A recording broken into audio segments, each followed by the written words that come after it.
Tas, ka līdz ar to beidzās sezona, jo nereti pēc pasaules čempionātiem arī vēl bija nelielākas sacensības, protams, ne tiem lielākiem sportistiem, bet sezona vēl 100% nebija beigusies. Tagad faktiski pilnībā visa sezona beidzās, un sportisti varēs atpūsties. Bet kas nevarēs atpūsties? Nevarēs atpūstiet Francijas pāris Pernel Karona un Lloyds Jones, jo viņiem būs jādemonstrē savu izvēles programma. Pēc īsās viņi ir 11. vietā.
Lūk, pilnīgi atšķirīgs stils, un redzējām, kā gan uzsāk, gan noslēdz ar Geršvinu tematiku.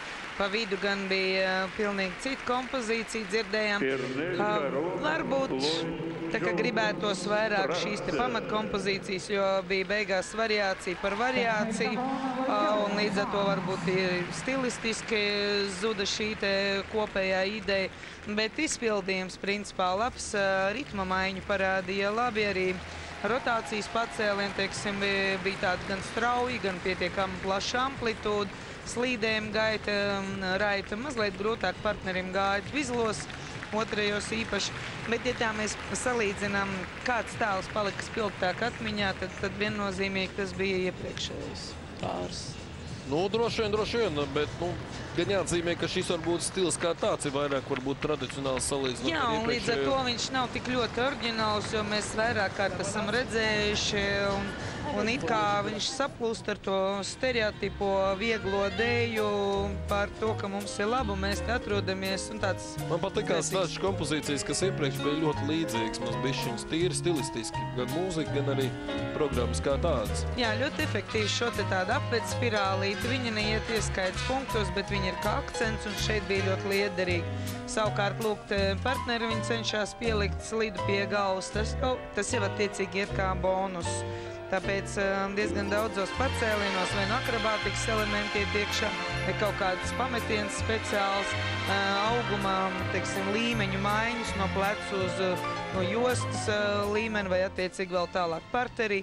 Tas viss ir līmeņu atšķirībās, tāpēc vispār arī to pielieto. Nu, gaidām atzīmes 11. vieta, tātad relatīvi visaugstāk, bija pēc iepriekšējās dējas. Viņa labākā summa 81 punktus. Nu, jāsaka, ar šo summu viņi sasniedz Kanādas Grand Prix posmā pagājušā gada beigās, un kas viņiem arī deva Kanādā, proti 5. vietu, būs par maz, jo katrā gadījumā iepriekš startējušais Vācijas pāris ieguva 85 punktus. Starp šiem pāriem apmēram 2 punkti.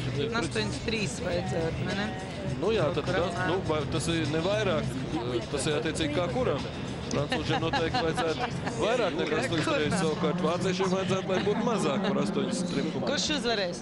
Kurš uzvarēs? Uzvarēs vienmēr tiesneši. Viņi precīzi parādīs, kāda ir punktu summa. Labi, tad gaidīsim arī. Katrā gadījumā pāri bija diezgan līdzvērtīgi, lai gan ir atšķirīgi. 83, bet 18 pietiks. Nu, līdz milimetriem mēs nesam ļoti līdzīgi būs katrā gadījumā. 140,95 bija vāciešiem, un varētu būt mums bišķiņi arī mazāk tomēr. Jā, 86, lūk, par mikroskopisku tiesu, tas ir par 9 simtaļām, atkal atšķirība. neizmērojams films. Atkal, mums jau bija 9 simtaļas un atkal 9 simtaļas tieši par tikā Francijas